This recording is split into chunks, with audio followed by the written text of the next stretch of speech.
Welcome back to another Working Capital Insider video. I'm Tom Roberts. I'm the Global Head of Marketing for PrimeRevenue. And today I'm joined by Matt Doorley, and Matt is our VP of Customer Advocacy for the Americas. So Matt, who's joined PrimeRevenue in 2012, works incredibly hard with our customers, make sure that they're well taken care of and that their programs continue to grow and thrive. So Matt, thank you so much for taking the time to talk with me today. Hi, Tom. I'm glad to be here. So obviously, given the global pandemic and all the disruption of business around the world, that's unprecedented.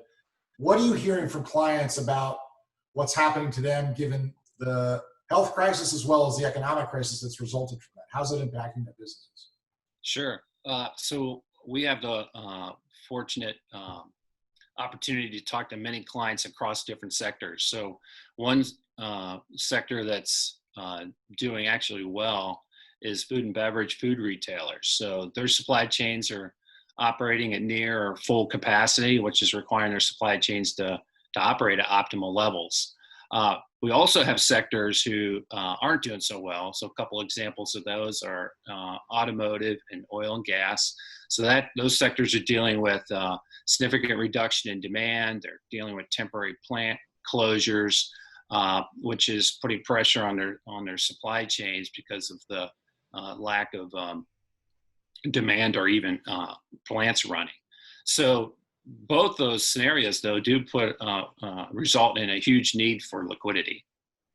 So talk to me a little bit more about that. So given all the liquidity options that these large organizations have access to, where does supply chain finance fit in that spectrum, and how do they think about that versus their other options? Okay, yeah, so it's the priority and the focus on supply chain has increased dramatically. There's a couple variables that are kind of support that. One is the pricing. So these are very efficient, low cost programs that can be offered to the suppliers. The programs have been around a long time. So we think about stability and longevity, which is very important, because if you're gonna have offer this source of liquidity, an alternative source of liquidity to your suppliers, it has to be stable, and it needs to be around for them to use it. And then the third one is just ease of use. So it doesn't take forever to get access to these liquidities. So offering the program and onboarding the suppliers is quick and easy.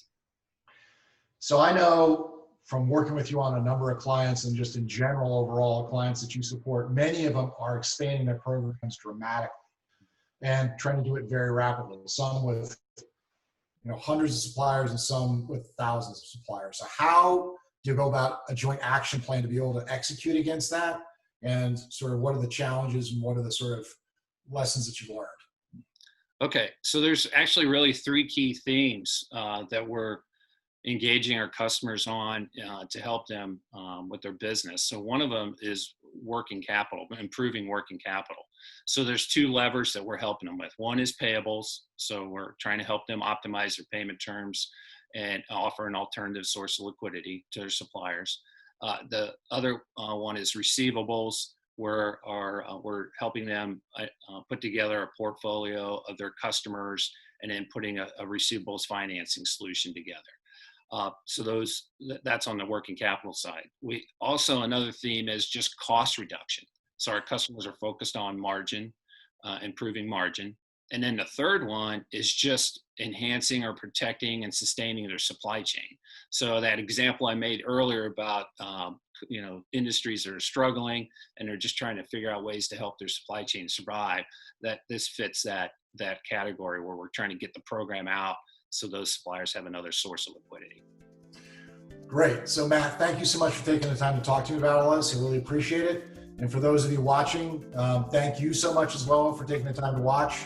Please check PrimeRevenue.com in our resources section for more content like this, as well as follow us on LinkedIn. So we're publishing a lot of content about global trade finance and what we're seeing overall. So thanks very much. Take care and be safe.